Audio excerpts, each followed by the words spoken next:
guys! Hi guys, kamusta kayo? Ako nga pala si Summer. Alam nyo guys, minsan humanap na lang tayo ng post na related sa nararamdaman natin dahil hindi natin kayang sabihin.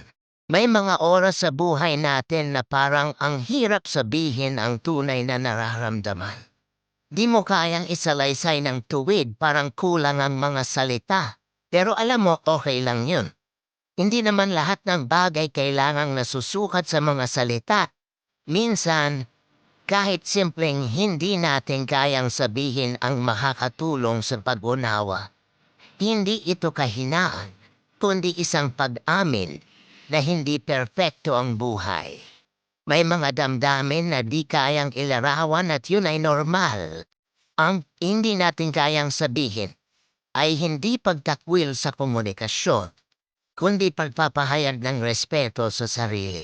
Hindi mo kailangang magpakakomplikado para lang masabing, okay ako o hirap ako.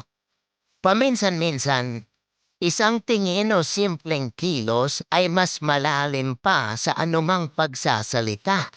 Sa mundong laging nagmamadali, mahalaga ang hindi natin kayang sabihin moments.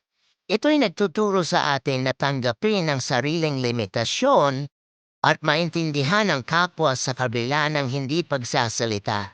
Hindi lahat ng bagay ay kailangang klaro at minsan, ang katahimikan mismo ang nagdadala ng malalim na kahulugan. Sa pagtanggap sa hindi natin kayang sabihin, mas nagiging bukas ang puso sa pag-unawa at pagmamahalay. Ito'y isang simpleng daan patungo sa mas malalim na koneksyon at pagkakaunawaan sa isa't isa.